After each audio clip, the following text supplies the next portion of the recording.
Assalamualaikum warahmatullahi wabarakatuh. Waalaikumsalam warahmatullahi wabarakatuh. Alhamdulillahirrahmanirrahim. Sebelumnya saya mengucapkan terima kasih banyak untuk Bapak Ibu yang sudah berkenan menyempatkan waktunya untuk berkumpul berbagi ilmu, di mana di sini saya akan berbagi praktik baik yang pernah saya sudah pelajari tentang budaya positif. Selain saya sudah pelajari, saya juga sudah mempraktikkan di kelas saya. Di sini saya tidak bermaksud untuk menggurui Bapak Ibu semua, tapi izinkan saya untuk berbagi ilmu yang sudah saya praktikkan dan saya terapkan. Untuk mempersingkat waktu, saya akan membacakan susunan acara untuk kegiatan hari ini, yaitu yang pertama adalah pembukaan, yang kedua pembacaan doa, yang ketiga sambutan kepala sekolah, yang keempat diseminasi konsep budaya positif, dan yang terakhir adalah penutup. Untuk mempersingkat waktu, mari kita membuka acara ini dengan baca doa bersama yang akan dipimpin oleh Bapak Muhammad Arfan. Bapak Muhammad Hafan, kami persilakan. Assalamualaikum warahmatullahi wabarakatuh. Waalaikumsalam. Bapak Ibu semua, kita baca doa sebelum acara dimulai. Saya akan pimpin dengan tata cara Islami. Bapak Ibu yang beragama di luar Islam silakan dengan tata cara agamanya masing-masing. Kita awali dengan membaca Al-Quran berpotensi doa. Mudah-mudahan kegiatan diseminasi pada siang hari ini bisa berjalan dengan lancar. Al-hadi ini yang awal al-qur'aniyah dan salihah wa ila hadratin Nabi Muhammadin Rasulillah sallallahu alaihi wasallam. Al-Fatihah. A'udzu billahi minasyaitonir rajim. Bismillahirrahmanirrahim. Alhamdulillahirabbil alamin arrahmanir rahim maliki yaumiddin.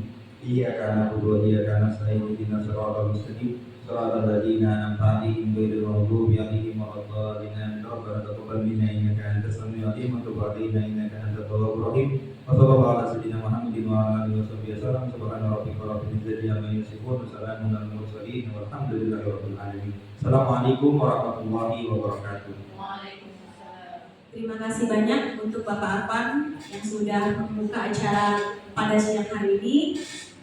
Selanjutnya masuk ke sambutan kepala sekolah yang akan disampaikan oleh Ibu Dinia Ika Rahmayanti. Ibu Dinia Ika Rahmayanti, kami persilakan. Assalamualaikum warahmatullahi wabarakatuh. Waalaikumsalam warahmatullahi wabarakatuh. Yang terhormat Ibu Indah Sutami, kepala sekolah Ibu Siswaan, dan yang saya hormati Bapak Ibu guru semuanya di SDN Pondok Labu 12, serta CGP Hebat Pondok Labu 12 yang hari ini melaksanakan diseminasi tentang budaya positif. Alhamdulillahirrahmanirrahim. Puji syukur kehadirat Allah Subhanahu wa Ta'ala. Sampai siang ini pun kita masih berkegiatan dari pagi. Alhamdulillah, semoga Bapak Ibu semuanya sehat, terus semangat. Kita dengarkan diseminasi dari 3 teman kita. Semoga apa yang diberikan oleh 3 teman kita ini bisa memberikan manfaat untuk kita, dan nantinya harapan saya bisa berdampak kepada cara pembelajaran kita di kelas yang tentunya berdampak pada murid. Mungkin ini sudah pernah, tapi tentunya terasa berbeda karena yang di sini ini pasti sudah dipraktekkan oleh ketiga CDP-nya, dan lebih real lagi setelah praktek dari praktek-praktek budaya positif yang dilakukan, tentunya ada refleksi dari masing-masing JGP yang tentunya bisa kita ambil baiknya atau positifnya. Mungkin itu saja dari saya. Selamat melanjutkan aktivitas, semoga kegiatan hari ini lancar dan memberikan manfaat untuk kita semua. Sekian, wabillahi taufiq wal hidayah. Wassalamualaikum warahmatullahi wabarakatuh. Waalaikumsalam. Terima kasih banyak untuk Ibu Dinia Ika yang sudah memberi sambutan pada acara hari ini. Semoga apa yang sudah Ibu berikan motivasinya bisa memberi semangat kepada kita semua.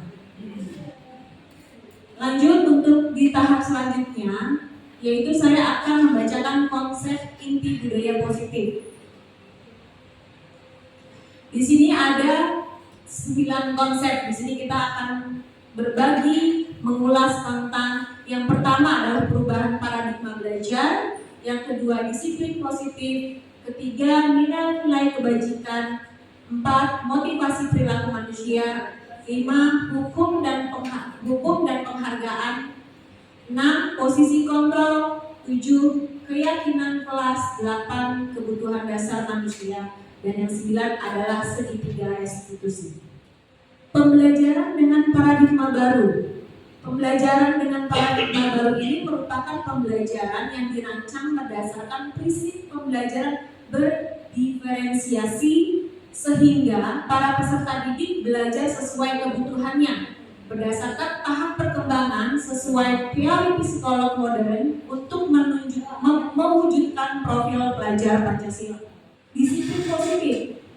Disiplin positif ini dalam budaya kita maknanya adalah sesuatu yang dilakukan seseorang pada orang lain untuk mendapatkan kepatuhan.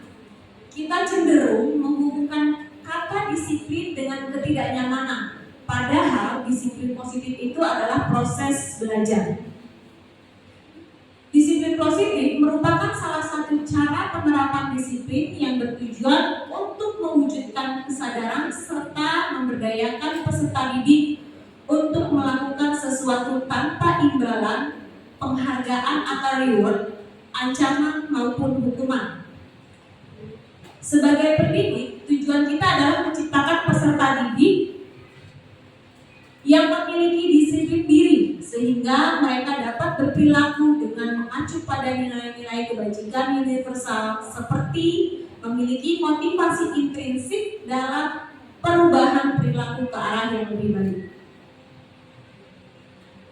Nilai-nilai kebajikan di dalam disiplin positif itu terdapat nilai-nilai kebajikan. Nilai-nilai kebajikan ini yang disepakati bersama terlepas dari suku bangsa, agama, bahasa, maupun latar belakangnya.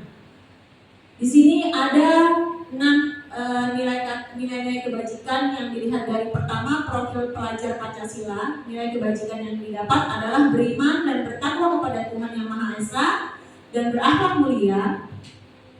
Yang kedua adalah berkebinekaan global, gotong royong, mandiri, kreatif, dan bernalarsis. Kemudian menurut IBO Primary Year Program atau PYP, yaitu nilai kebajikannya adalah toleransi, rasa hormat, integritas, mandiri, menghargai, antusias, empati, dan komitmen. Kemudian dari sisi keterampilan hidup atau life skill, itu nilai kebajikannya bisa dilihat dari dapat dipercaya, lurus hati, pendengar yang aktif, tidak merendahkan orang lain, dan memberikan yang terbaik dari diri. Kemudian dari sudut pandang 9 pilar karakter yang terdapat nilai kebajikannya yaitu hormat dan santun, kepemimpinan dan keadilan, kejujuran, percaya diri, kreatif dan pekerja keras, toleransi, baik dan rendah hati, kedamaian dan kesantunan, cinta Tuhan, kemandirian dan tanggung jawab, dermawan, suka menolong, dan gotong royong. Kemudian dilihat dari multimoral inteligensi, yaitu empati, suara hati, kontrol diri, rasa hormat, kebaikan, toleransi, dan keadilan. Dan yang terakhir adalah proyek nilai-nilai kebajikan. Terdapat dari peduli, kebersihan, komitmen, belas kasih, percaya diri, rajin, kejujuran, integritas, bersyukur, toleransi, dan rendah hati. Ini adalah nilai-nilai kebajikan di mana yang terdapat sebenarnya di dalam disiplin positif itu, yang kita lihat itu adalah nilai-nilai apa yang mau kita peroleh dari anak tersebut. Lanjut, nah, motivasi perilaku manusia. Apa sih sebenarnya motivasi perilaku manusia? Menurut Danny Gossen, dalam bukunya Rethinking School Discipline, yaitu terbagi menjadi 3. Yang mana yang pertama adalah untuk menghindari ketidaknyamanan atau hukuman. Di sini murid melakukan disiplin diri karena dia takut dihukum. Dan yang kedua adalah untuk mendapat imbalan atau penghargaan dari orang lain. Jadi disiplin positif ini menurut Danny Gossen itu terbagi menjadi 3 karena ini dinilai dari motivasi perilaku manusia. Di mana murid melakukan disiplin diri karena ingin mendapatkan pujian atau imbalan atau penghargaan. Nah, dari ketidaknyamanan atau hukuman atau mendapatkan imbalan ini adalah motivasi eksternal. Ya, 2 ini adalah termasuk motivasi eksternal. Dan yang ketiga adalah untuk menjadi orang yang mereka inginkan dan menghargai diri sendiri dengan nilai-nilai yang mereka percaya. Murid di sini sadar akan nilai-nilai kebajikan yang dia akui. Nah, ini terdapat motivasi internal. Dari ketiga motivasi ini yang kita tunjukkan kepada anak dari disiplin positif itu adalah ini. Ya, kita berfokus untuk seperti ini, bagaimana menciptakan anak itu di dalam diri itu terdapat motivasi internal. Kemudian konsep disiplin dengan identitas gagal. Di sini ada konsep disiplin dengan identitas gagal. Nah, identitas gagal ini dilihat dari hukuman. Hukuman adalah bentuk pengadilan seseorang yang bersifat satu arah dan memaksa. Kemudian murid menyembunyikan kesalahan, menyakiti, tidak terencana atau tiba-tiba, tidak ada kesepakatan sebelum atau sesudah. Kemudian murid menjadi tidak nyaman serta murid menjadi rendah diri. Kalau kita menerapkan konsep disiplin dengan hukuman, dia akan sifatnya seperti ini. Nah, kemudian kalau kita konsep disiplin dengan penghargaan adalah bentuk pengendalian perilaku seseorang dengan suatu benda atau perhatian yang diinginkan dan dibuat dengan persyaratan yang bersifat. Nah, sifatnya penghargaan itu apa? Tidak efektif. Dia merusak hubungan atau sifat iri, mematikan kreativitas anak, menghukum dengan sistem ranking, serta merampas hak menghargai dirinya. Jadi, Ibu Bapak Guru, di sini kalau kita menerapkan disiplin positif melalui bentuk hukuman atau penghargaan, inilah sifat-sifat yang akan kita terima kepada anak murid. Lalu ada juga konsep disiplin dengan identitas sukses.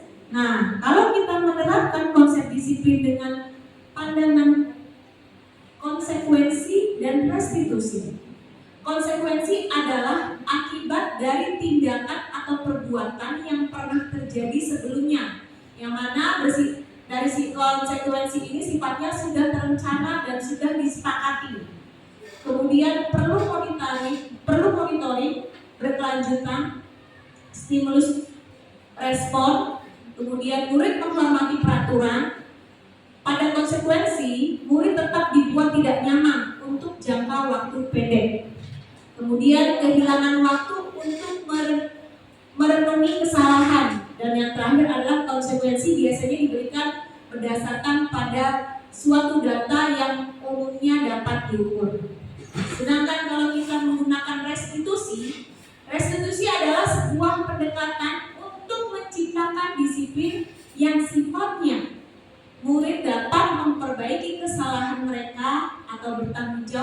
atas perilakunya. Kemudian melibatkan proses kolaboratif dengan mengajarkan murid untuk mencari solusi atas masalah mereka. Dan yang ketiga, murid dapat menghormati dirinya dan orang lain. Kemudian teori kontrol. Di sini murid dapat mengontrol dirinya serta fokus pada pemecahan masalah jangka panjang.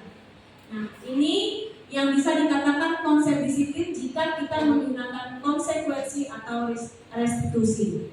Ya, dari sini kita sudah lihat perbandingan antara hukuman, penghargaan, konsekuensi, dan restitusi. Kemudian saya akan menjelaskan tentang pendekatan restitusi. Dari keempat itu, konsep disiplin yang keempatnya itu, saya akan memperjelas lagi tentang restitusi. Restitusi itu adalah sebuah cara menanamkan disiplin positif pada murid.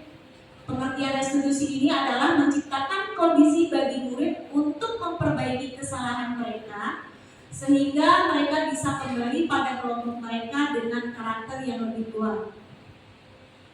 Adapun ciri-ciri restitusi itu bukan menebus kesalahan, namun belajar dari kesalahan. Yang kedua, memperbaiki hubungan. Yang ketiga, tawaran bukan paksaan. Mencari kebutuhan dasar yang mendasari tindakan, fokus pada karakter bukan tindakan. Menuntun untuk melihat kedalaman diri dan menguatkan dan fokus pada solusi. Nah, di sini restitusi ini konsep disiplin yang lebih di antara empat itu yang lebih baik adalah dari pendekatan restitusi, karena dari pendekatan restitusi ini kita akan fokus pada karakter bukan tindakannya. Oke, dari keempat yang tadi saya akan menjelaskan tentang perbedaan jika ada suatu kasus. Misalnya ada kasus siswa sering tidak mengerjakan PR. Kemudian kita sebagai guru melihat anak kita tidak mengerjakan PR, kemudian kita terapkan hukuman. Kita menggunakan hukuman. Maka guru menghukum murid tersebut untuk berdiri di depan kelas selama 10 menit. Kemudian guru marah dan murid pun menjadi takut. Ini kalau kita menggunakan hukuman. Ketika ada murid yang seperti ini, kita terapkan hukuman, gurunya ini akan seperti ini. Kemudian kalau kita menerapkan konsekuensi, guru akan memberikan konsekuensi murid untuk mengerjakan PR-nya saat istirahat atau dikerjakan bisa juga sebanyak 3 kali lipat. Kalau kita terapkan dengan konsekuensi, dan guru tegas dan murid menghormati peraturan. Sedangkan kalau menggunakan restitusi, guru itu menanyakan keyakinan kelas atau dirinya dan membantu murid menyelesaikan masalahnya. Guru terbuka dan murid pun menghormati dirinya dan orang lain. Nah, ini perbedaan ketika kita mendapatkan kasus dan menangani anak kita yang mengalami masalah, kita menggunakan hukuman, ini yang kita lakukan. Kemudian kita menggunakan konsekuensi, ini yang kita lakukan. Dan restitusi ya ini, ya. Dimana di sini kalau menggunakan restitusi itu selain kita mengajarkan anak untuk bertanggung jawab, dia akan bisa belajar mencari solusi dalam menyelesaikan masalahnya. Nah, pada kesempatan hari ini saya akan berbagi membahas tentang bagaimana sih yang baik ketika kita mendapatkan anak yang mengalami masalah. Dari sini ada yang ingin bertanya? Silakan Bria. Iya, mohon izin bertanya Ibu Bina. Tadi yang sudah Ibu sampaikan mengenai konsep-konsep disiplin positif, mengenai tadi Ibu hukuman, konsekuensi dan restitusi sudah jelas, sudah saya pahami. Tapi yang timbul dalam benak saya yaitu dari ketiga konsep ini Bu, antara hukuman, konsekuensi dan restitusi, mana yang sebaiknya kita lakukan dari ketiga ini ketika timbul kasus di kelas kita? Karena kita kan dulu sebagai manusia biasa ya Bu, karena melihat kesalahan siswa kita ketika melakukan kesalahan, tentunya kita timbul ada rasa ingin melakukan hukuman atau konsekuensi untuk anak itu tidak mengulangi lagi. Tetapi mohon bimbingannya Ibu Bina, arahannya mana yang lebih baik Ibu dari tiga ini. Sekian, terima kasih Bu Bina. Ya, terima kasih Ibu Tria. Baik, untuk itu sebelum lanjut ke materi selanjutnya, tadi Bu Tria menanya mana yang lebih baik di antara tiga cara dengan hukuman, konsekuensi atau restitusi. Ya, di sini saya akan mencoba menjawab dari apa yang sudah saya praktikkan di dalam kelas. Dan ketika saya punya masalah, anak saya mengalami masalah, dan saya kemarin praktikkan, di mana kemarin anak saya itu sempat ketika lagi belajar KBM, kemudian dia tidak fokus. Di situ dia tidak fokus, mengganggu temannya sehingga menjatuhkan pensil temannya hingga patah dan akhirnya menangis. Nah, di situ kemarin saya coba mempraktikkan menggunakan restitusi. Di sini saya dari ketiga ini yang paling baik adalah restitusi, menggunakan restitusi. Di sini karena restitusi ini kita akan mengajarkan selain bertanggung jawab, mengakui kesalahannya, itu kita akan mengajarkan dia belajar untuk menyelesaikan masalahnya sendiri dengan kita membuka pertanyaan-pertanyaan. Nah, ketika kita mengajarkan anak untuk menyelesaikan masalahnya, itu akan berdampak jangka lebih panjang dibandingkan kita menggunakan konsekuensi. Memang di konsekuensi ini murid akan menghormati dengan aturan, tapi dia tidak akan terbuka dan dia sulit untuk menghormati orang lain. Nah, kalau di restitusi ini, murid ini akan selain menghormati dirinya, aturan atau keyakinan kelasnya, dia akan menghormati orang lain. Jadi dari ketiga ini, kemarin saya sudah praktikkan restitusi dan alhamdulillah murid juga merasa nyaman, dia tidak merasa dihukumi dan dia tidak merasa takut untuk terbuka. Seperti itu Bu Tria, kurang lebihnya. Ada yang ingin bertanya lagi? Ya, silakan Pak Ali. Jadi kalau seperti tadi yang dijelaskan oleh Ibu, hukuman itu tidak boleh dilakukan. Baik. Oke, di sini saya coba menjawab ya Pak Ali. Kita sama berbagi aja, sharing aja sebenarnya. Oke, dari hukuman bukan tidak boleh dilakukan, tapi lebih baik kita hindarkan. Ya, terkadang memang kita ketika kita lagi menghadapi anak yang mengalami masalah, kadang kan kita suka terbawa emosi, tapi kita coba untuk menghindarkan menggunakan hukuman, tapi kita lebih baik coba menggunakan restitusi. Karena ketika kita sudah mencoba restitusi, anak itu tidak akan merasa takut, dia pasti akan merasa nyaman untuk terbuka dan jujur kepada gurunya. Begitu Pak Adi. Lanjut tentang keyakinan kelas. Sebelumnya saya mau bertanya nih, antara keyakinan kelas dan peraturan itu berbeda atau tidak? Sama tuh, kayaknya sama. Di sini saya mau menjelaskan kata Billy itu adalah peraturan dan keyakinan kelas itu sama. Nah, keyakinan kelas dengan peraturan itu adalah berbeda. Walaupun intinya sama, maknanya sama, tapi dia mempunyai perbedaan yang signifikan. Keyakinan kelas adalah nilai-nilai kebajikan atau prinsip-prinsip universal yang disepakati. Jadi di keyakinan kelas ini terdapat nilai-nilai kebajikan yang ingin kita capai.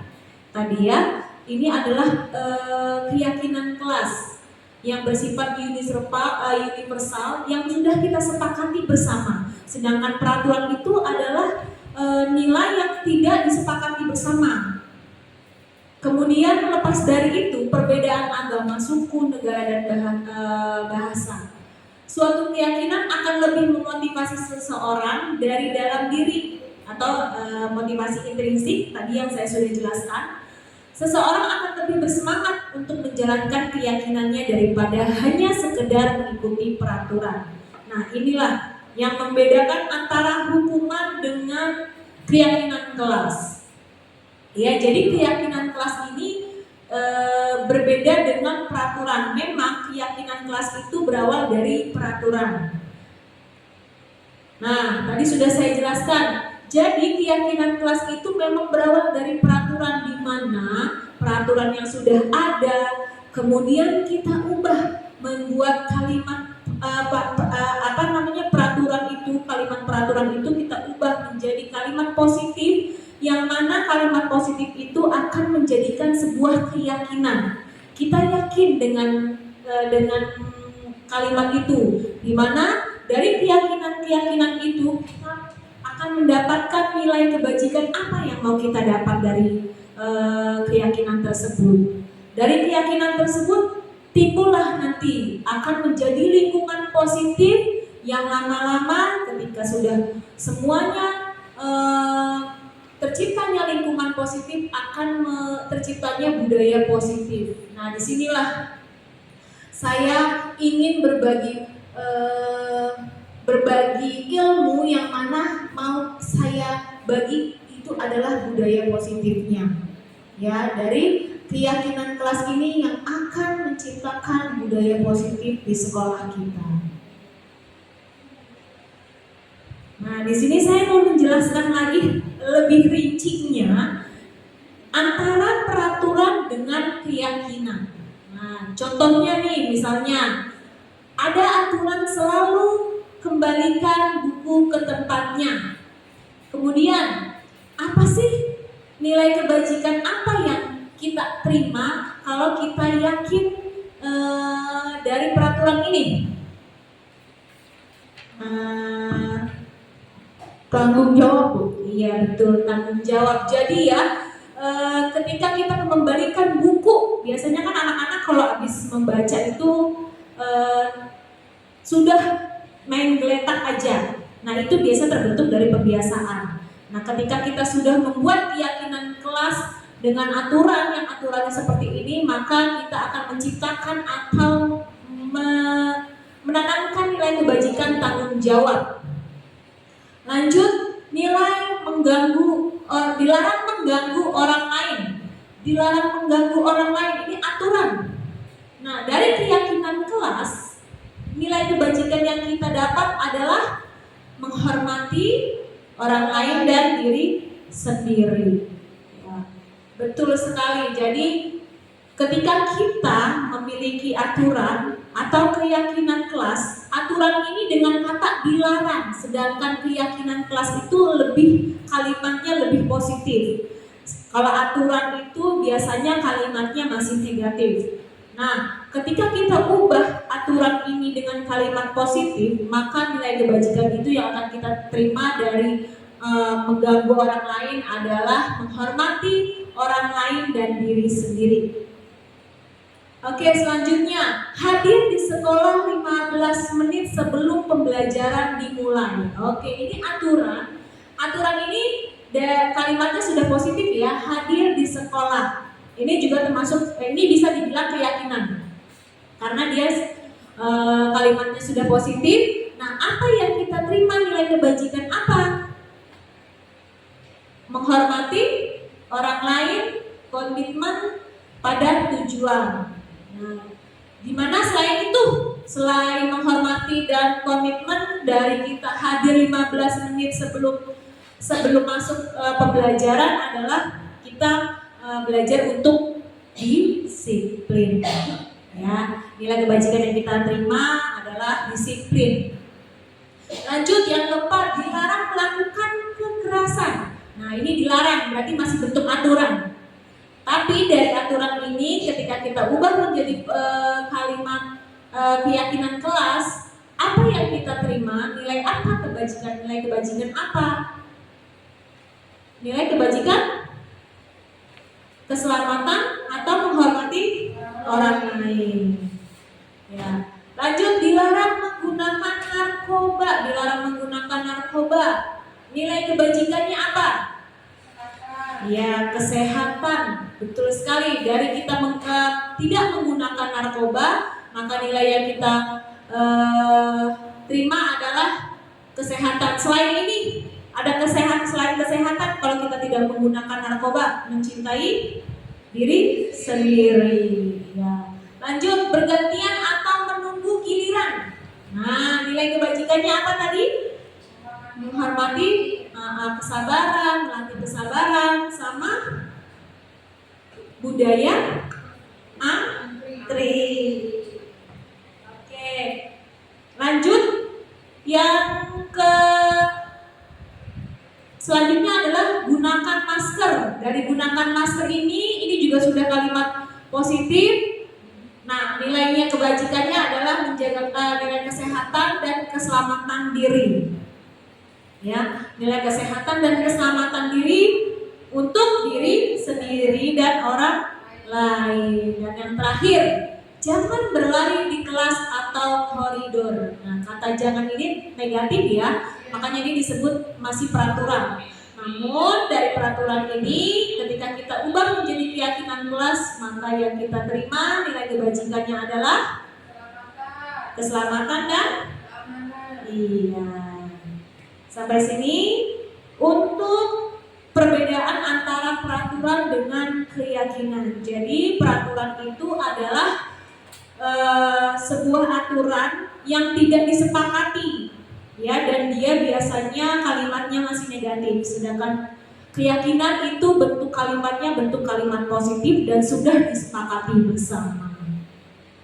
Baik, pembentukan keyakinan kelas itu bagaimana? Sebelumnya Bapak Ibu sudah membuat keyakinan kelas belum? Belum. Oke, mudah-mudahan setelah kita saya berbagi materi, kita bisa praktekkan di kelas kita masing-masing ya. Oke. Nah, cara membentuk keyakinan kelas yang pertama, yaitu keyakinan kelas itu bersifat abstrak daripada peraturan. Dia lebih rinci dan konkret. Nah, kemudian keyakinan kelas itu berupa pernyataan-pernyataan universal. Dan yang ketiga, pernyataan keyakinan kelas itu dibuat dalam bentuk positif. Jadi bedanya dengan peraturan, kalau peraturan itu bentuknya negatif, kata negatif, sedangkan keyakinan kelas itu menggunakan kata yang positif. Dan yang keempat, keyakinan kelas hendaknya tidak terlalu banyak sehingga bisa diingat dan dipahami warga di kelas. Ya, contohnya misalnya kalau anak kelas bawah, Bu, dilarang berisik, dilarang lari-lari, Bu, nggak boleh lari-lari, nggak boleh berisik. Nah, itu kita bisa bungkus dengan kalimat belajar dengan fokus atau belajar dengan tertib. Dari kata itu, dilarang itu kita bungkus menjadi kalimat positif. Nah, itu pendek, singkat, tapi dapat dipahami. Lanjut, yang kelima adalah keyakinan kelas hendaknya sesuatu yang bisa diterapkan di lingkungan tersebut. Jadi kalau membuat keyakinan kelas itu buat yang memang untuk digunakan atau diterapkan di kelas kita. Ya. Lanjut, yang keenam, semua warga kelas hendaknya ikut berkontribusi dalam pembuatan keyakinan kelas. Nah, tadi saya sudah singgung sedikit, kalau peraturan itu bentuknya tidak disepakati, tapi kalau keyakinan kelas itu bentuknya hendaknya itu berkontribusi, semua warga kelas berarti harus berkontribusi dengan kesepakatan. Ya, dan yang terakhir adalah bersedia meninjau kembali keyakinan kelas dalam waktu tertentu. Jadi ketika kita sudah buat keyakinan kelas, kita terapkan, kita tinjau ulang. Misalnya selama 1 bulan ini atau 2 bulan, kita tinjau keyakinan yang sudah kita buat sudah konsisten, sudah baik atau belum. Jika belum, bisa ditambah dengan keyakinan-keyakinan kelas lainnya. Oke, selanjutnya tentang kebutuhan dasar manusia. Oke, kebutuhan dasar manusia, ternyata manusia itu mempunyai kebutuhan dasar, di mana kebutuhan dasar itu harus terpenuhi. Nah, Kebutuhan dasar itu adalah segala sesuatu yang kita lakukan untuk mendapatkan apa yang kita inginkan. Jadi seluruh tindakan yang kita lakukan itu memiliki tujuan tertentu, dan semua usaha terbaik yang kita lakukan adalah dalam rangka agar kebutuhan dasar kita terpenuhi dengan baik. Jadi kita sebagai manusia itu ternyata memiliki kebutuhan dasar yang memang harus dipenuhi. Nah, ketika kita mengalami masalah, mungkin di situ ada salah satu kebutuhan atau lebih dari satu kebutuhan dasar yang belum kita penuhi. Apa saja sih kebutuhan dasar itu? Nah, yang pertama adalah bertahan hidup. Ternyata manusia itu mempunyai kebutuhan dasar bertahan hidup. Yang kedua, penguasaan, kasih sayang, dan rasa diterima, kesenangan, kebebasan.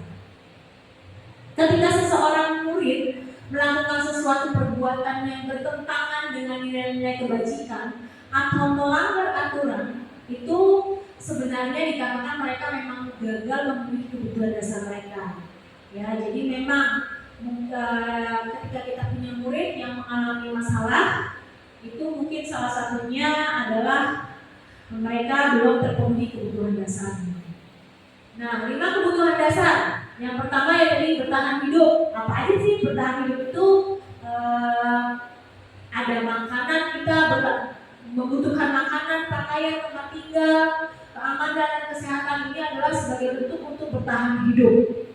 Dan yang kedua adalah kasih sayang dan rasa diterima. Rasa diterima itu adalah rasa yang diperlukan, yang dipedulikan, berbagi, kerjasama, menjadi bagian dari kelompoknya. Itu adalah salah satu bentuk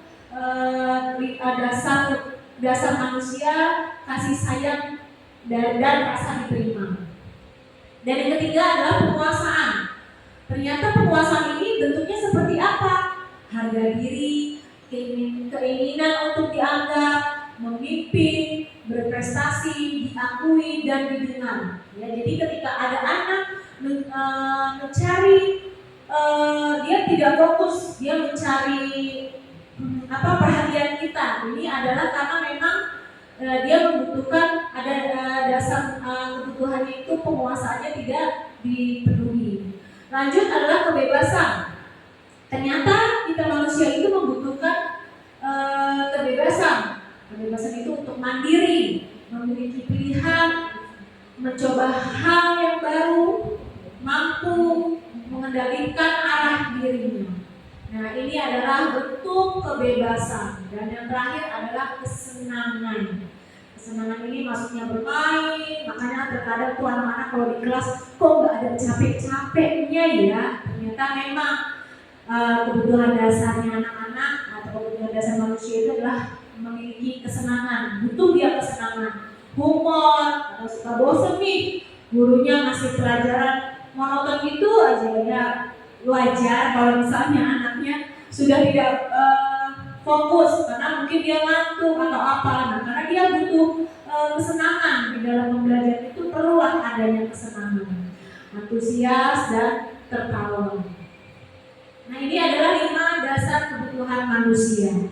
Ya, dari 5 ke 5 ini kita sebagai manusia itu memang harus terpenuhi. Jika mungkin ada salah satu atau 2 yang tidak terpenuhi, maka akan terjadi masalah atau timbul masalah di dalam pembelajarannya. Lanjut. Nah, di sini ada studi kasus. Boleh studi kasusnya dibacakan, Ibu? Ibu Zulaika merupakan guru kelas 6, sedang bingung menghadapi ulah salah satu murid di kelasnya. Beberapa anak telah mengeluh Tommy yang sering meminta bekal makan siang karena mereka dengan paksa. Jika Anda menghadapi situasi seperti Ibu Zulaika, apa yang Anda lakukan? Menurut Anda, kira-kira apa alasan Tommy melakukan hal itu? Baik, terima kasih Bu sudah membacakan studi kasus. Ya, jadi memang bukan siapa-siapa lagi kalau yang bukan hanya pengacara aja ya, yang bisa menyelesaikan kasus kita. Sebagai guru pun juga harus bisa menyelesaikan kasus. Nah, di sini ada kasus di mana Ibu Zulaika itu merupakan guru kelas 6 yang mempunyai murid bernama Tommy. Dia mengeluh karena si Tommy temannya itu beberapa anak itu mengeluhkan Tommy yang sering minta makan siangnya dengan paksa, makan siang temannya dengan paksa. Kemudian dari kasus ini sebenarnya ada nggak sih 5 kebutuhan dasar yang tidak terpenuhi, yang 5 dasar kebutuhan Tommy yang tidak terpenuhi? Ternyata memang mari kita analisis dari kasus Tommy. Ya, yang pertama, alasan Tommy, kenapa dia suka meminta dengan paksa? Karena dia lapar dan orang tuanya tidak membawakannya bekal, sehingga dia membutuhkan kebutuhan dasar bertahan hidup atau survivalnya. Ya, tadi ternyata karena dia lapar. Nah, di sini ternyata ada kebutuhan dasar survivalnya yang belum terpenuhi di Tommy. Nah, yang kedua, kebutuhan dasar apa lagi ya dari kasus tersebut kira-kira? Nah, yang kedua, ternyata dari kasus tadi Tommy yang meminta makanan temannya secara paksa, ia merasa senang temannya jadi memperhatikan. Dia membutuhkan perhatian, dia senang nih temannya memperhatikan, mengadu ya, berbicara kepada bu, Tommy nih bu, minta ini.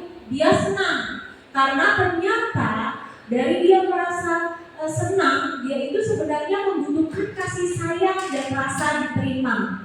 Jadi di sini dia membutuhkan perhatian, yang mana kebutuhan yang belum terpenuhi itu adalah kasih sayang dan rasa diterima. Dia membutuhkan kasih sayang teman-temannya dan diterima oleh teman-temannya. Ya, selain itu ada lagi nggak sih dari kasus Tommy itu kebutuhan dasar apa lagi? Nah, kebutuhan dasar yang belum terpenuhi ternyata adalah kekuasaan. Kekuasaan di mana dia merasa berkuasa. Dia merasa berkuasa karena temannya takut. Jadi dia minta, dia dengan paksa. Kemudian ternyata takut, dia merasa berkuasa. Saya takut, takut sama saya berkuasa. Nah, sebenarnya di sini adalah kebutuhan dasar yang belum terpenuhi adalah kebutuhan kekuasaan. Dia berusaha memenuhi kebutuhan dasarnya dengan cara memaksa. Lanjut, ada lagi nggak ya? Kira-kira? Nah, ternyata ada lagi nih dari kasus Tommy ini, dia ada kebutuhan dasar yang belum terpenuhi. Salah satu selain yang tadi 3 itu adalah kebebasan, di mana si Tommy ini merasa bosan dengan bekal makanan. Jadi ibunya itu mungkin sudah dibawakan oleh ibunya, tapi dia merasa bosan, dia pengen bebas. Aku gak mau bawa makan bekalan mama. Nah, dia merasa kurang bebas karena dia membawa bekalnya tidak apa yang dia inginkan. Nah, jadi di sini termasuk kebutuhan dasar kebebasan yang belum terpenuhi. Nah, setelah tadi mengenai kasus tentang 5 kebutuhan dasar manusia, semoga dari sini ibu-ibu dan bapaknya, bapak ibu guru sudah paham tentang 5 dasar kebutuhan manusia. Oke, dari sini sebelum saya melanjutkan materi selanjutnya, ada yang ingin bertanya? Iya, saya ingin bertanya Bu Gina. Tadi Bu Gina sudah menyampaikan tentang bagaimana cara membuat keyakinan kelas Ibu. Pertanyaan saya, karena saya mengajar kelas rendah ya Bu, kelas 1, bagaimana sih Bu cara membuat keyakinan kelas di kelas rendah? Karena menurut saya itu hal yang sulit, bagaimana cara mengajak mereka untuk sama-sama berdiskusi membuat keyakinan kelas. Terima kasih Bu. Baik, terima kasih Ibu. Baik, di sini saya mencoba untuk berbagi lagi, sharing lagi, tidak menggurui ya Ibu ya, cuma berbagi saja. Jadi ketika kita ingin membuat keyakinan kelas, khususnya kalau untuk kelas bawah ya, mungkin kalau kelas tinggi agak mudah paham, tapi kalau kelas bawah itu agak sulit dia memahami karena memang baru paham beberapa kata saja.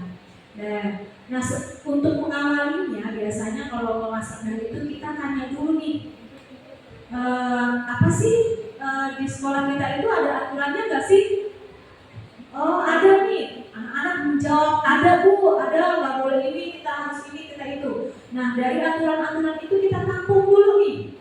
Nah biasanya mungkin kalau kelas tinggi bisa kita kasih post-it, kita tanya nih peraturan yang ada di sekolah itu apa aja. Nah kalau kelas rendah bisa kita langsung tulis bersama-sama di depan kelas dengan anak-anak menyebutkan ini tuh nggak boleh ini, kita tulis satu-satu. Nah ketika kita sudah mengumpulkan suara anak-anak dari aturan-aturan yang dia ketahui di dalam sekolah itu ada atau di dalam kelas itu apa sih aturan apa yang dia ketahui. Nah dari aturan itu kemudian aturan-aturan itu biasanya kan tadi saya sudah jelaskan bahwa aturan itu biasanya bentuknya dengan kata negatif. Nggak boleh ini, dilarang ini, jangan lari-lari, nggak boleh berisik seperti itu. Nah ketika sudah anak-anak sudah paham dengan aturan, kemudian kata-kata aturan yang negatif itu kita ubah menjadi kalimat positifnya. Dari kalimat positif itu barulah terbentuk dengan namanya keyakinan kelas. Dari keyakinan kelas, misalnya tadi sudah saya jelaskan sebelumnya, anak-anak misalnya bilang jangan mengganggu temannya, kalau belajar jangan ngantuk, kalau belajar harus mendengarkan ibu guru. Nah biasanya kan kalau anak-anak rendah seperti itu ya. Nah itu kita bisa bungkus dengan kalimat belajar, saat belajar harus fokus. Nah harus fokus itu adalah sebuah bentuk keyakinan kelas. Kita bungkus dari jangan ini, jangan itu, kita bungkus menjadi selama pembelajaran harus fokus gitu. Nah biasanya dari ketika kita sudah buat kalimat positifnya, keyakinan kelasnya itu, kemudian nanti kita sama-sama kita salin ya, kita garis bawahi, kita centang misalnya, kita ubah namanya, kita ubah kalimatnya, kita salin sama-sama di papan tulis langsung, baru mungkin besoknya kita hias bareng-bareng bersama anak-anak gitu. Jadi mungkin itu salah satu cara yang bisa kita praktekkan ketika di kelas rendah.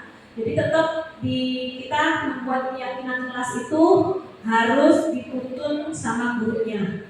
Ya, dengan tadi kita menuntutnya, kita tulis bareng-bareng, terus nanti kita hias sama-sama dari aspirasi mereka. Jadi seperti itu kurang lebihnya. Begitu ya Ibu? Terima kasih Ibu Gina untuk penjelasannya ya. Semoga saya bisa menerapkan Ibu di kelas. Ya. Amin, terima kasih. Oke, selanjutnya saya akan membahas tentang 5 posisi kontrol. Wah, apa sih posisi kontrol ini? Daniel Goldstein dalam bukunya Restitution School Discipline mengumumkan bahwa guru meninjau kembali penerapan disiplin di dalam ruang-ruang kelas mereka selama ini. Apakah telah efektif, apakah berpusat atau memerdekakan, dan mendirikan murid bagaimana dan mengapa. Nah, 5 posisi kontrol itu ada melalui serangkaian riset dan berdasarkan pada teori kontrol Dr. William Russell.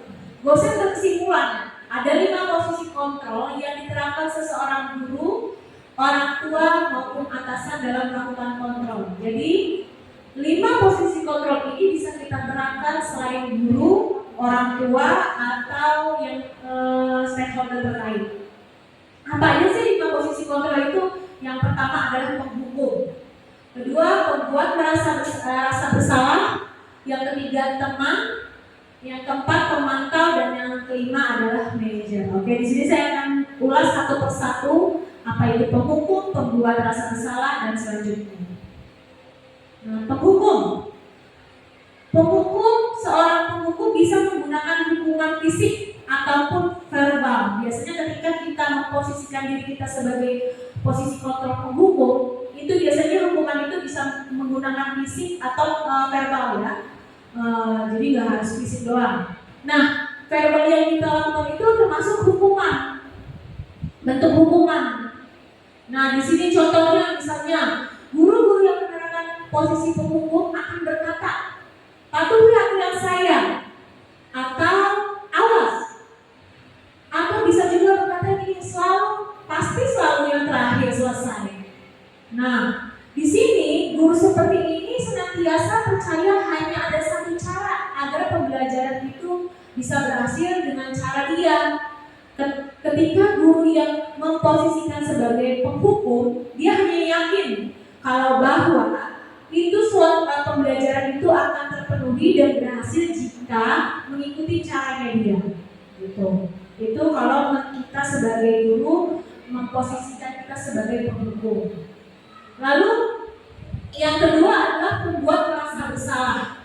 Pada posisi ini biasanya guru akan bersuara lebih lembut, beda dengan penghukum. Kalau penghukum itu langsung tadi suaranya dengan suara nada tinggi, tapi kalau yang merasa bersalah dia dengan suara lembut.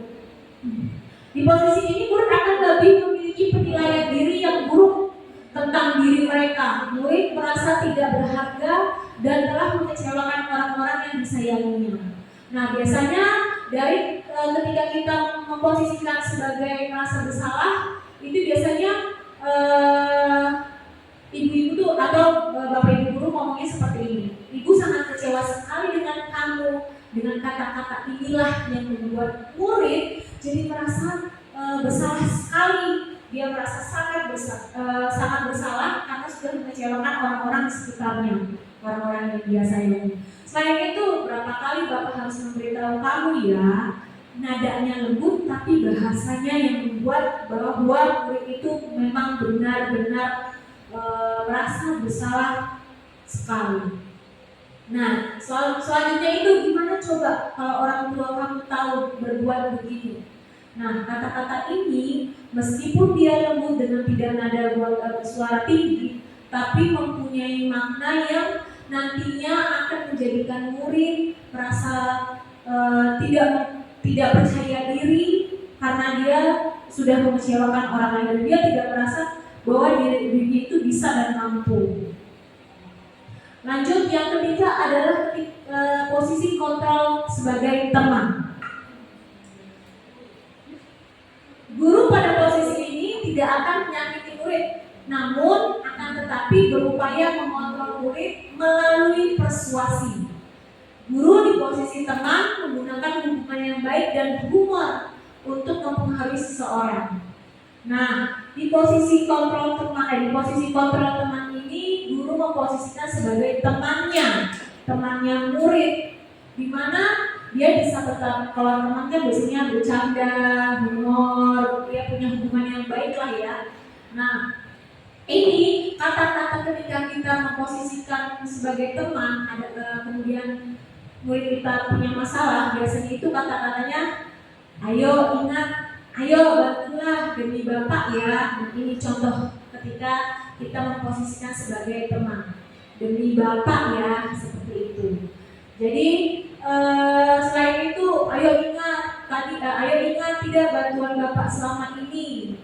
Kemudian yang terakhir ya sudah kali ini tidak apa-apa, nanti Ibu bantu bereskan. Nah, ketika kita memposisikan sebagai teman, ini juga mempunyai dampak yang kurang efektif, ya, kurang efektif ketika kita memposisikan sebagai teman. Dimana kalau kita memposisikan sebagai teman, kita secara tidak langsung tidak mengajarkan anak untuk mandiri, ya, dia tidak mandiri, dia bertanggung jawab, tapi secara tidak langsung kita tidak mengajarkan dia untuk mandiri. Ketika ada masalah di kemudian hari, dia akan mencari kita lagi dan mencari orang dewasa di sekitarnya untuk memecahkan masalah tersebut, ya, karena dia tidak berusaha untuk mencari solusi dari permasalahannya. Ya. Selain itu, terkadang kalau kita diposisikan sebagai sebagai teman itu anak-anak kadang kurang menghargai posisi kita. Terkadang anak-anak itu lupa, oh iya dia itu guru kita ya, oh iya dia itu adalah orang tua kita ya, seperti itu. Jadi dia benar-benar terkadang menganggap kita adalah temannya, gitu. Jadi memang ada kurang, lebih tepatnya kalau kita sebagai teman. Lanjut, yang keempat adalah sebagai posisi kontrol pemantau. Memantau berarti mengawasi. Pada saat kita mengawasi, kita bertanggung jawab atas perilaku orang-orang yang kita awasi. Nah, posisi pemantau ini berdasarkan pada peraturan-peraturan dan konsekuensi. Tadi kita sudah bahas sebelumnya tentang konsekuensi. Nah, biasanya ketika kita memposisikan sebagai pemantau, itu kalimat yang diucapkan adalah peraturannya apa ya yang telah kamu lakukan, sanksi atau konsekuensi apa ya yang setelah kamu melakukan ini. Nah, ini adalah ketika kita menjadi posisi pemantau, ya. Di sini memang sudah bagus, tapi tetap kurang efektif. Kenapa? Karena ketika di posisi kita sebagai pemantau, balik lagi, ini secara tidak langsung kita mengajarkan anak tidak mau berpikir kritis, di mana mereka mencari solusi sendiri. Ya, memang dia merasa nyaman, kemudian dia merasa tidak terlalu bersalah sekali, tapi ini tetap tidak mengajarkan anak untuk mandiri ke depannya, ya. Seperti dari posisi pemantau ini, karena ini berpusat pada konsekuensi, ya, dari konsekuensi. Dia mikir, oh ya konsekuensinya seperti ini, kalau saya lakukan ini konsekuensinya seperti itu, gitu. Jadi posisi pemantau itu seperti ini. Lanjut, yang terakhir adalah sebagai posisi kontrol manager. Nah, ini yang terakhir di tahap di posisi kontrol terakhir. Posisi ini di mana guru berbuat sesuatu bersama dengan muridnya, mempersilahkan murid mempertanggungjawabkan perilakunya, mendukung murid agar dapat menemukan solusi atas permasalahannya sendiri. Nah, dari ketika kita memposisikan sebagai manajer, kata-kata yang terucap biasanya seperti ini. Jika kamu meyakininya, apakah kamu bersedia memperbaikinya? Jika kamu memperbaiki ini, hal apa yang menunjukkan dan hal yang menunjukkan apa tentang dirimu dan apa ya rencana kamu untuk memperbaiki hal ini? Nah, hampir sama dengan pemantau karena dengan pertanyaan-pertanyaan. Tapi bedanya, kalau posisi kontrol manager itu pernyataan-pernyataan ini yang akan menggiring anak untuk mencari jalannya sendiri, mencari solusinya sendiri. Jadi kita hanya menuntun, tapi kalau pemantau tadi kita tidak menuntun, tapi kita lebih menanyakan konsekuensi apa, peraturan apa yang sudah dilanggar, seperti itu. Ya, jadi bedanya seperti itu. Oke, dari 5 posisi kontrol yang tadi, ya, posisi kontrol yang tadi, ya, penghukum, pembuat rasa bersalah, teman, terus pemantau dan manajer. Nah, kira-kira posisi yang paling tepat itu yang mana ketika kita menghadapi anak yang memiliki masalah?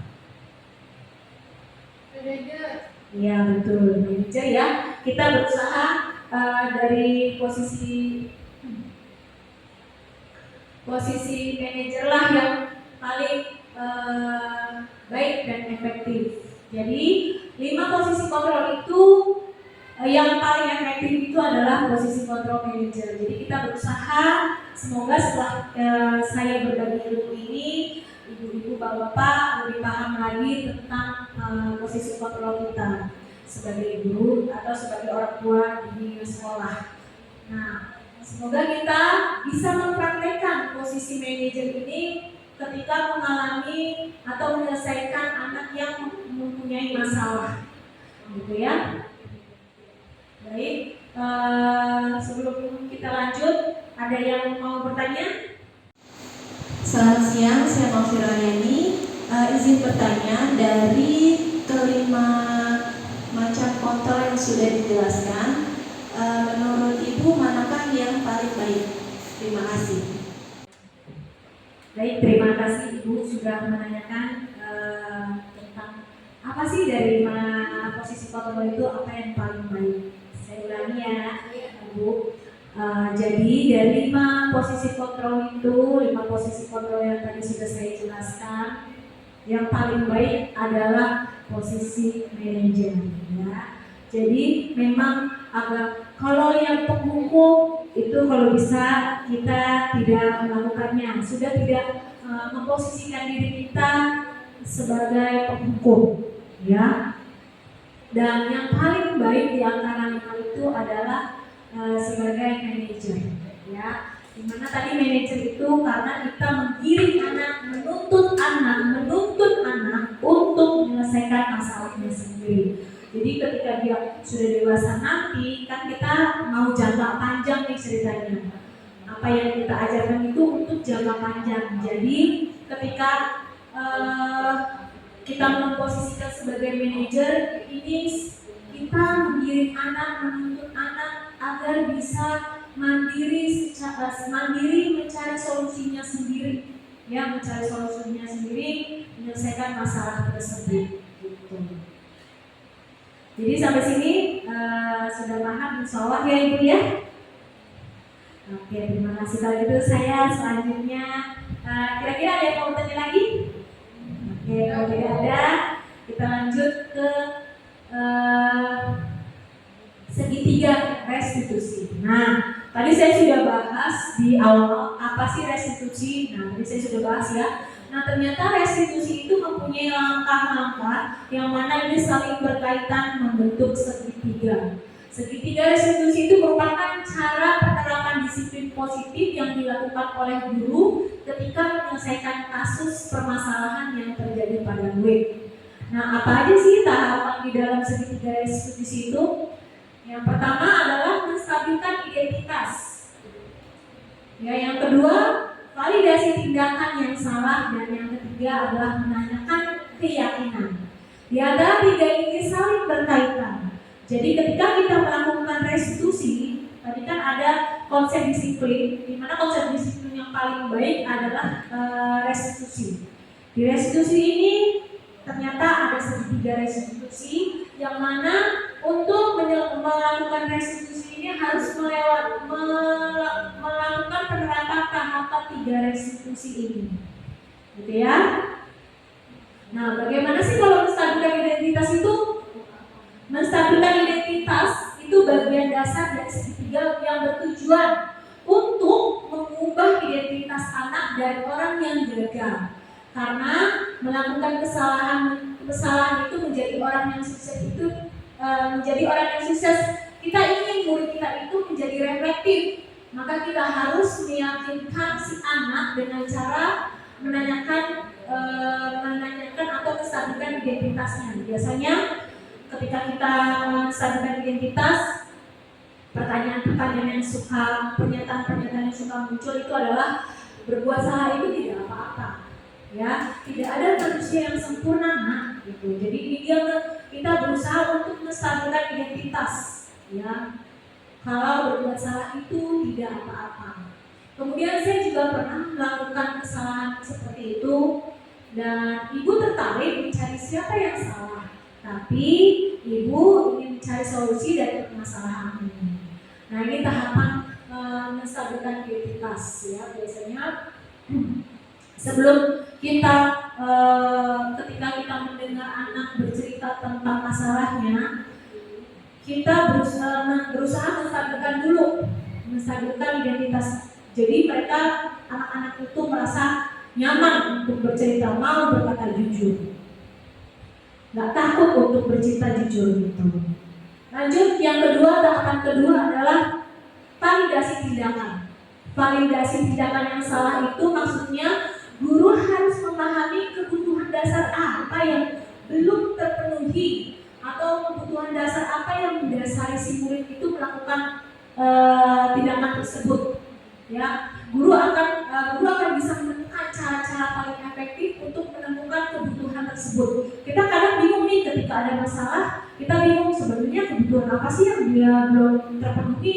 Nah, dari validasi tindakan yang salah ini, itu untuk menggiring kita biar kita tahu nih kebutuhan dasar apa yang belum terpenuhi oleh anak. Nah, biasanya kita menanyakan dengan, padahal kamu bisa loh melakukannya lebih dulu lagi dari ini ya, gitu. Kemudian kamu pasti punya alasan mengapa kamu melakukan hal ini. Ya, jadi dia kalau kita menanyakan karena kamu punya alasan, nah itu dia akan bercerita alasan itu kenapa. Nah, dari alasan itu kita bisa tarik kesimpulan kebutuhan dasar apa yang belum terpenuhi oleh tersebut.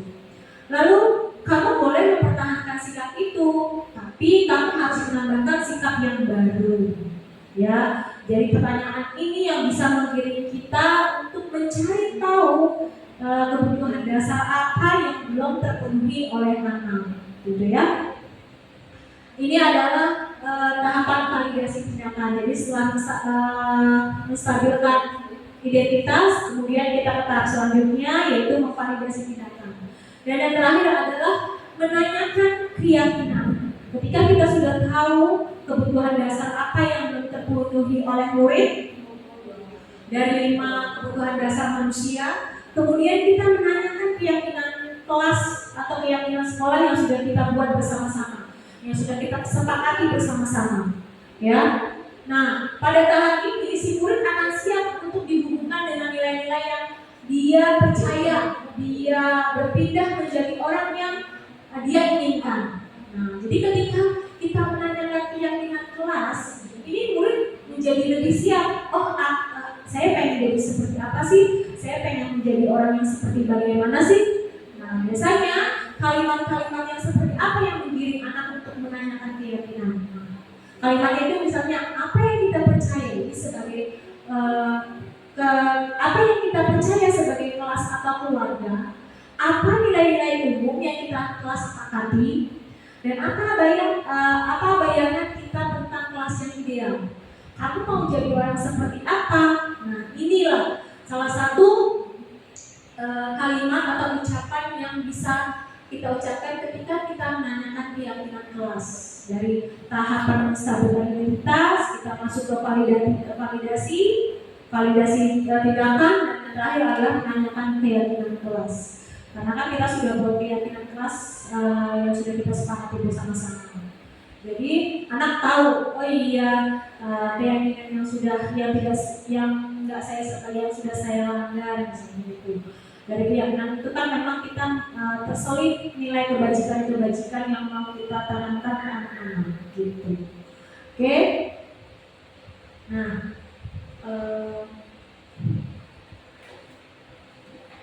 sampai sini mungkin dari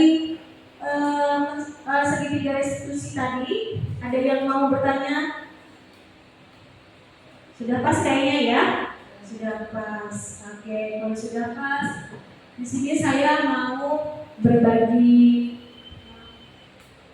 video praktik baik yang sudah saya lakukan di kelas saya.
Di sini kasus pertama yaitu ketika saya sedang belajar, ternyata tiba-tiba terdengar suara anak nangis, ya, di mana ada salah satu anak yang berteriak kepada saya, Bu, Akila nangis, gitu.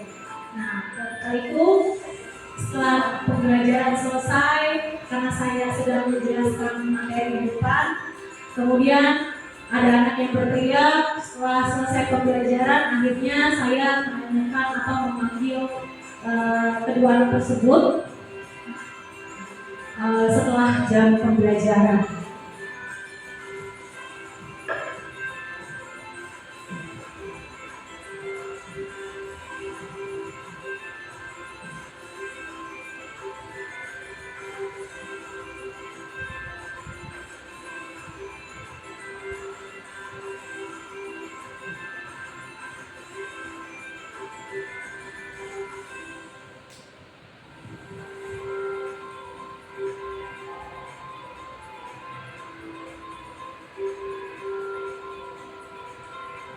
Di sini saya coba untuk menerapkan konsep disiplin restitusi menggunakan segitiga restitusi.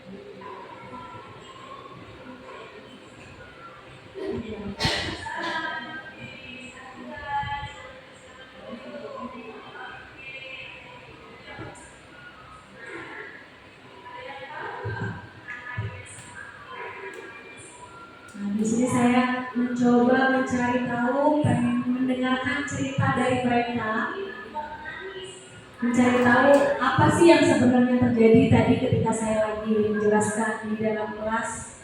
Gitu. Dari kedua belah pihak saya mencari tahu.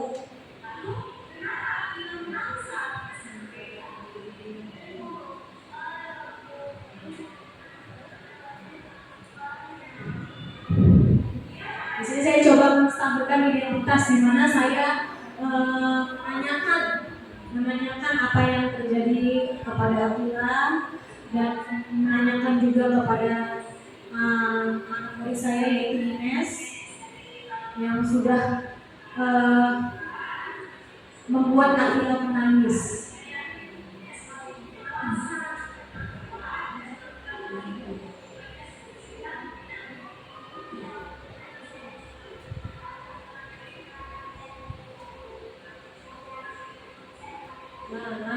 Lalu saya melakukan validasi tindakan. Ya, dari segitiga restitusi itu saya kedua validasi tindakan bahwa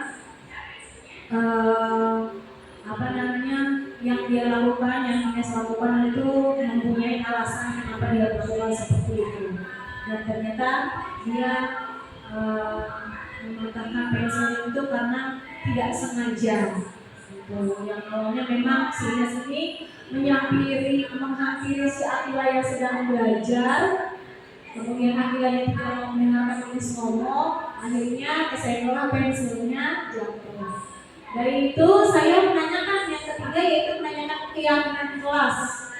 Keyakinan kelas apa yang sudah anak murid saya langgar, bukan langgar ya, yang tidak dia yakini gitu.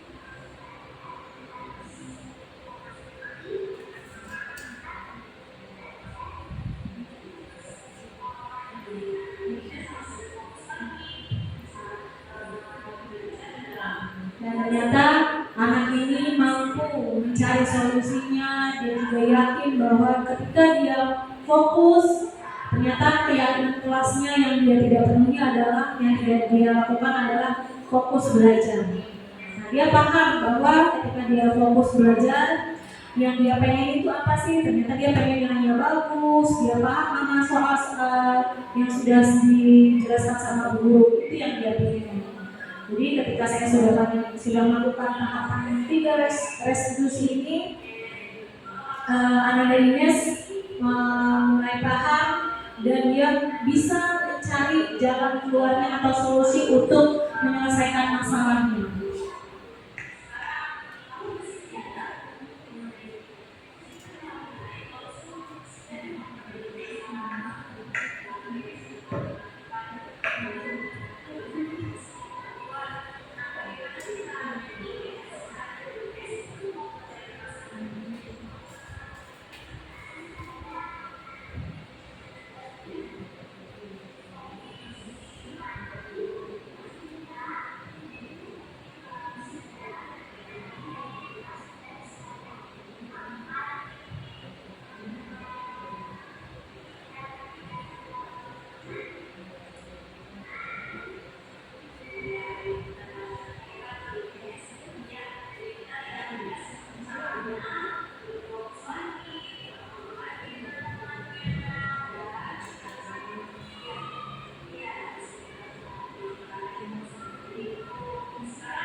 Ternyata anak dari Ines itu juga paham gimana sih cara temennya biar tidak marah lagi, tidak nangis lagi.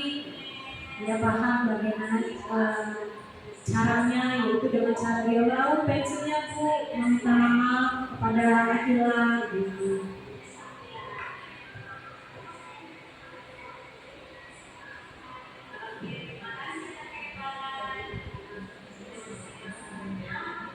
Dari sini saya paham bahwa ternyata ada kebutuhan dasar yang tidak dipenuhi oleh, yang belum terpenuhi oleh Ananda Ines, di mana dia butuh pengakuan, butuh kasih sayang.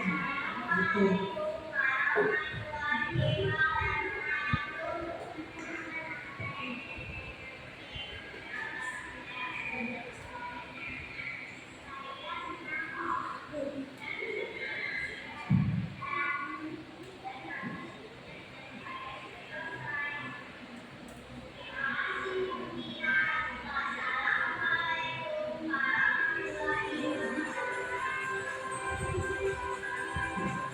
Nah, ada 2 kasus yang saya sudah praktikkan. Yang kasus yang kedua memang kebetulan di kelas saya itu kemarin ada orang tua yang bercerita kepada saya bahwa anaknya itu sampai tidak berani sekolah, dia takut nggak mau sekolah, intinya dia nggak mau sekolah. Dan ternyata ketika orang tuanya bertanya, memang ada yang bikin dia tidak nyaman di sekolah gitu. Nah, ternyata memang ada masalah antara anak tersebut dengan temannya yang saya tidak ketahui ya. Nah, ketika saya sudah mendapatkan laporan dari orang tua tersebut, saya mencoba memanggil anak tersebut untuk mencari tahu dari versinya anak tersebut, jadi mencari tahu ceritanya dari anak tersebut.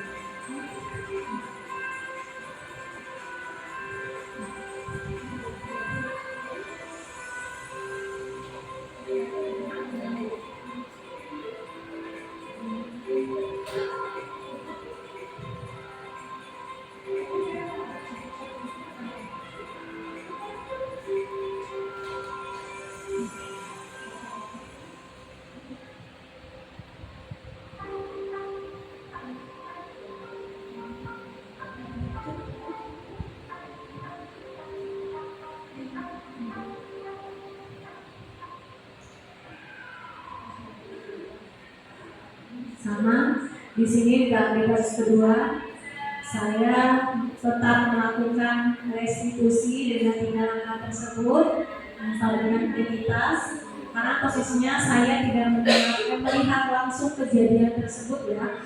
Jadi saya ingin anak ini merasa nyaman dulu, biar agar anak tersebut mau bercerita sejujur-jujurnya.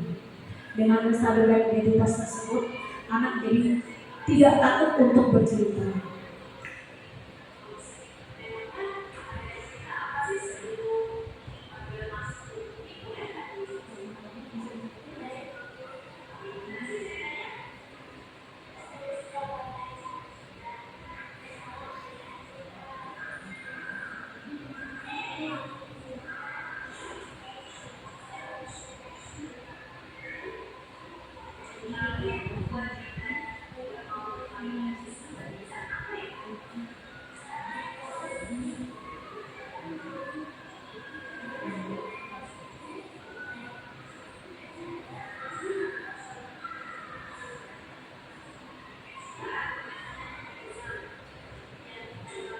Awalnya memang anak tersebut itu takut untuk bercerita jujur karena teman-temannya juga tidak ada yang mengadu kepada saya, dan yang mengadu itu adalah orang tua dari anak yang punya masalah dengan anak tersebut.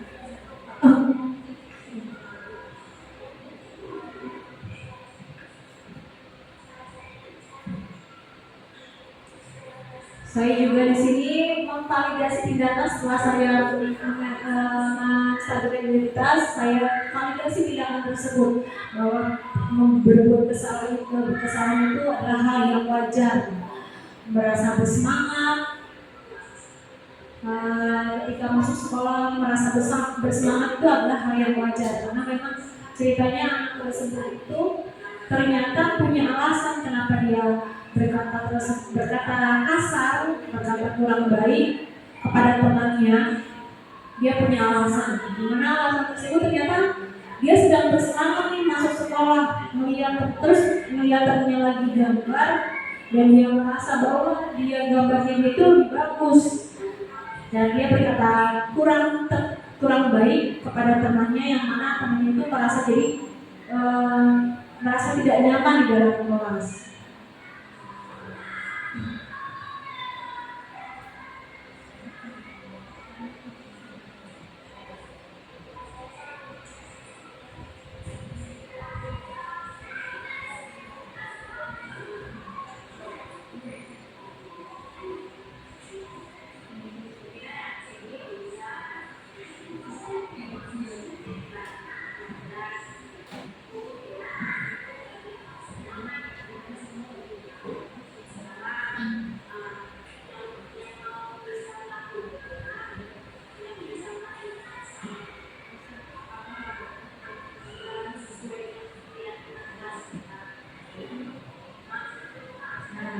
Sama, setelah saya sudah memvalidasi tindakan, saya tanyakan lagi ke anak tersebut apakah sudah sesuai dengan keyakinan yang sudah kita sepakati, dan alhamdulillah anak tersebut menyadari bahwa dia sudah melanggar keyakinan yang sudah kita buat sama-sama. Dan ketika saya menanyakan keyakinan kelas, anak tersebut juga paham bagaimana sih caranya untuk menyelesaikan masalah dengan temannya, agar temannya itu tidak takut lagi ke sekolah, agar temannya itu mau bermain lagi dengan dia gitu.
Baik, alhamdulillah sudah di tahap terakhir. Nah, sekarang Bapak Ibu, yuk kita coba kita praktekkan gimana sih mempraktekkan segitiga restitusi untuk menyelesaikan masalah. Coba kita bikin sebuah praktek tentang masalah. Mungkin ada Bapak Ibu yang mau mempraktekkan bersama saya? Oh baik, oke Bu, oh iya Bu Yuli sama Bu Tria, silakan. Yuli, Iya Bu.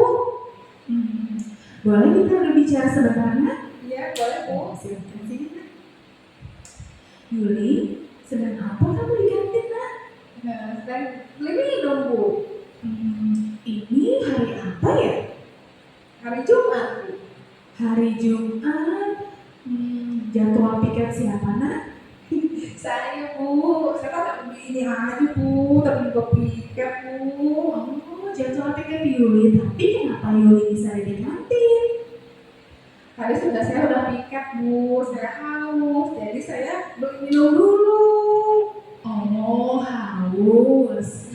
Haus adalah hal wajar, Yuli. Ibu juga pasti sering haus jika sedang capek ya, tentunya ya. Tapi Yuli, teman-teman yang di kelas sedang piket. Yuli berada di kantin. Apakah menurut Yuli itu benar? Tidak Bu. Tentu Yuli sudah paham kalau tidak benar. Nah, kira-kira keyakinan kelas apa yang sudah Yuli langgar?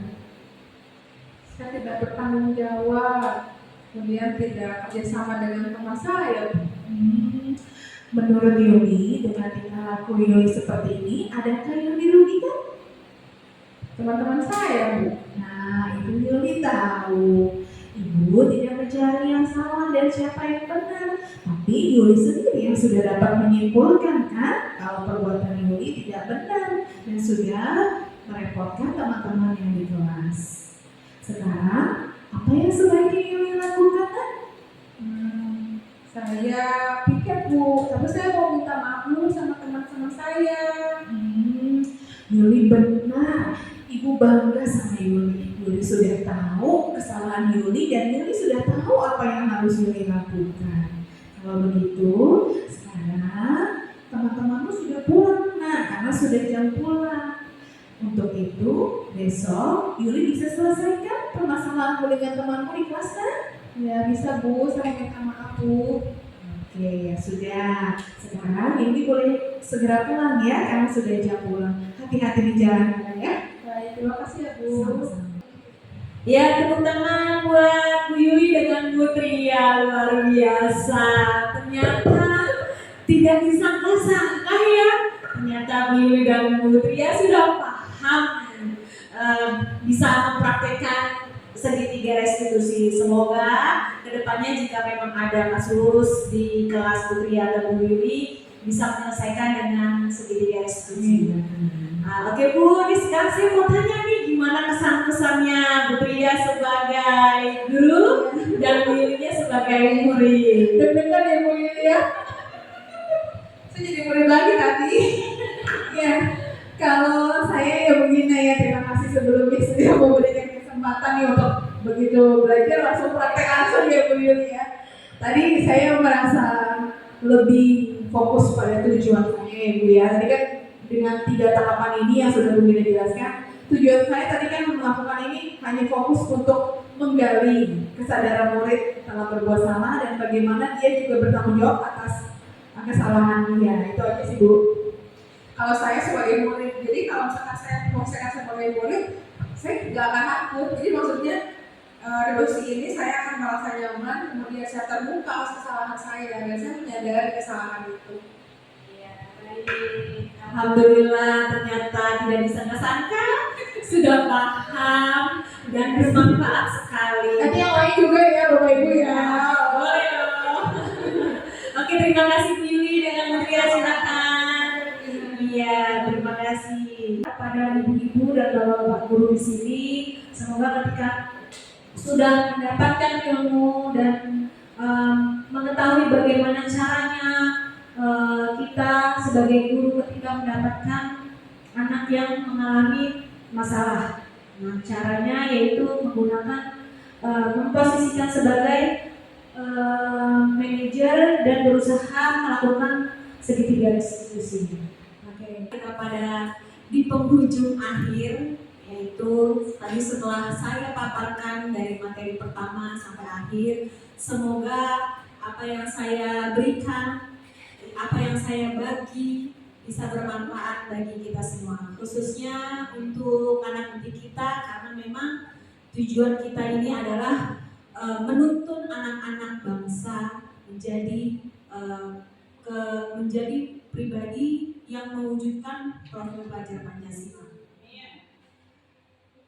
Untuk acara terakhir kita tutup doa yang akan ditutup oleh Bapak Afan. Bapak Afan, saya persilakan. Alhamdulillah tadi kita telah mendengarkan pemaparan dari teman-teman kita. Mudah-mudahan apa yang telah disampaikan dapat kita pahami dan dapat kita aplikasikan dalam kehidupan kita di sekolah dalam proses pembelajaran kepada anak-anak kita semua. Mari sama-sama kita akhiri kembali kegiatan kita pada sore hari ini dengan membaca Quran terbuka dan doa. Mudah-mudahan doa yang telah kita panjatkan dikabulkan diijabah oleh Allah Subhanahu wa taala. Al-Hadiyah Al-Fatihah. A'udzubillahi minasyaitonir rajim. Bismillahirrahmanirrahim. Alhamdulillahirabbil alamin arrahmanir rahim maliki yaumiddin. Iyyaka na'budu wa iyyaka nasta'in ihdinas siratal mustaqim siratal ladzina an'amta 'alaihim ghairil maghdubi 'alaihim waladdallin. Amin ya rabbal alamin. Wa'ana ya karim wa'ana ya rahim ya arhamar rahimin irhamna warham amwatana wa amwatal muslimin washfi maradana wa maradahum waqdi hawaijana wa hawaijahum wa nawwir basairana wa basairahum dawam biha subhanakallahumma wa tahiyyatuhum biha salam wa akhiru da'wana anil hamdulillahi rabbil alamin. Terima kasih. Assalamualaikum warahmatullahi wabarakatuh. Waalaikumsalam. Terima kasih kepada Bapak Ibu guru semua. Mengakhiri acara hari ini saya ucapkan lagi terima kasih banyak karena sudah menyempatkan waktunya. Saya tutup kegiatan hari ini. Wabillahi taufiq wal hidayah. Wassalamualaikum warahmatullahi wabarakatuh.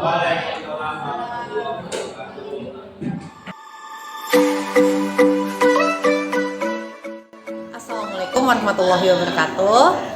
Saya Ibu Sakina dari SDN Pondok Labu 12 mengucapkan terima kasih kepada rekan calon guru penggerak atas diseminasi tentang budaya positif. Semoga dengan diberikan diseminasi ini kami bisa menjadi guru yang lebih baik lagi. Wassalamualaikum warahmatullahi wabarakatuh.